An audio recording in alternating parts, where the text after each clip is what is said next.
సినిమాకి తీసుకున్న 11 కోట్ల రెమ్యునరేషన్‌ని పవన్ కళ్యాణ్ తిరిగి ఇచ్చేశాడు. మరి ఈ సినిమా ఉంటుందా? లేదా? మరి ఇప్పటికే జూన్ 12కి అన్నారు. ఆ రోజు కూడా లేదు. మళ్ళీ పోస్ట్‌పోన్ అంటున్నారు. సో, మొత్తానికి సినిమా రిలీజ్ అయ్యే అవకాశం ఉందా? లేకపోతే మొత్తానికి క్యాన్సిల్ చేశారా ఏంటి? సో ఖచ్చితంగా 'హరిహర వీరమల్లు' సినిమా అయితే జూన్ 12వ తారీఖు ఎట్టి పరిస్థితుల్లో విడుదల అవుతుంది. ఎందుకంటే ఏఎం రత్నం గారు, ఆయన పవన్ కళ్యాణ్ గారు వచ్చినా రాకపోయినా సినిమాని అయితే ఫుల్గా ప్రమోట్ చేస్తున్నారు. ఎవరికంటే వాళ్ళకి ఇంటర్వ్యూలు ఇచ్చి మొత్తం మీడియాలో ఇంటరాక్ట్ అవుతున్నారు అనమాట.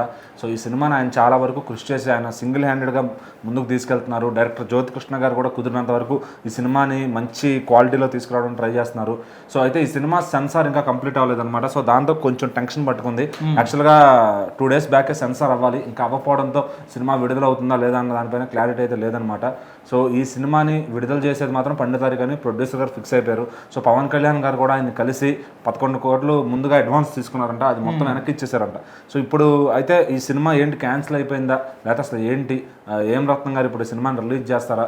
సో నిర్మాతకు ఆల్రెడీ ఫైనాన్షియల్గా స్ట్రగుల్స్ ఉన్నాయి. ఒక 5 years నుంచి ఈ సినిమాని అడుగుతూ వస్తుంది. సో పవన్ కళ్యాణ్ గారు చూస్తే మరి అడ్వాన్స్ వెనక్కి ఇచ్చేశారు. అంటే ఈ సినిమా రిలీజ్ చేయడానికి ఆయనకి ఏం ప్రమేయం లేనట్టేనా? సో మరి 8వ తారీఖు ఈ సినిమా ప్రీ రిలీజ్ ఈవెంట్ జరగాల్సింది, అది జరుగుతుందా లేదా? దానికి వెన్యూ ఫైనల్ అయింది కానీ దానికి అది ఇంకా అఫీషియల్గా అయితే రాలేదు. మరి ఈ సినిమా ఎక్కడ పోస్ట్ పోన్ అవుతున్నట్టు మూవీ టీం వాళ్ళు ప్రకటన అయితే ఇవ్వలేదు సినిమా పోస్ట్ పోన్ అని. సో మళ్ళీ ఇంకొక డేట్లో రిలీజ్ చేస్తామని కూడా. సో ఇంత తక్కువ టైంలో ఇంకా 6 నుంచి 12 దాదాపు 6 రోజులు మాత్రమే ఉంది సినిమాకి. సో ఈ లోపు దీన్ని అంతా సెన్సారు, దీని రిలీజు, ఆ ప్రింట్లు ఓవర్సీస్కి పంపించడం ఇదంతా అవుతుందా అంటే ఇదంతా చూస్తుంటే మరి సినిమా ఎక్కడో పోస్ట్ పోన్ అయ్యేటట్టుగానే అనిపిస్తుంది.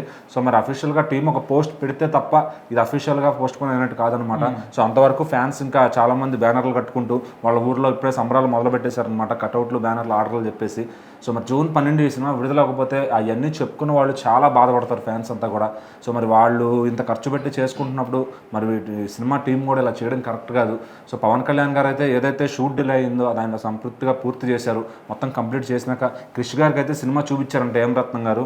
సో ఆయన అంటే చూపిద్దాం అనుకుంటున్నారంట, సారీ.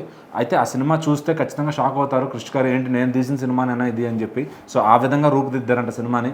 సో చాలా బాగా వచ్చిందని ఆయన అయితే చెప్తున్నారు. మరి పవన్ కళ్యాణ్ గారు ఇప్పటికే ఓజీ షూటింగ్లో శరవేగంగా జరుపుతున్నారు. ముంబై షెడ్యూల్ అయిపోయింది. సో ఇంకా విజయవాడలో వేసిన సెట్స్లోనే మంచి షూటింగ్ షెడ్యూల్ ఉందంట. అది అయిపోతే షూటింగ్ మొత్తం అయిపోయినట్టే అని చెప్తున్నారు. సో దాదాపు ఈ మంత్ ఎండ్ లోపు ఆర్ జూలై ఎండ్ లోపు కంపల్సరీ ఓజీ షూటింగ్ అయితే అయిపోతుంది. సెప్టెంబర్ లోపు దాని పోస్ట్ ప్రొడక్షన్ వర్క్ చేసి సెప్టెంబర్ 25th 100% రిలీజ్ చేయడానికి ప్లాన్ చేస్తున్నారు. మరి హరిహర వీరమల్లు ఈరోజు వస్తుందా లేదా ఏంటి, ఆ రోజు రాకపోతే వాళ్ళ రియాక్షన్ ఎట్లా ఉంటుంది ఫ్యాన్స్ది ఇప్పటికే? ఎందుకంటే పవన్ కళ్యాణ్ గారి నుంచి సినిమా లేదని చాలా బాధపడుతున్నారు ఫ్యాన్స్. మరి ఇక దీంతో అయినా వాళ్ళకి పండుగను తీసుకొస్తారా జూన్ 12 లేదా చూడాలి.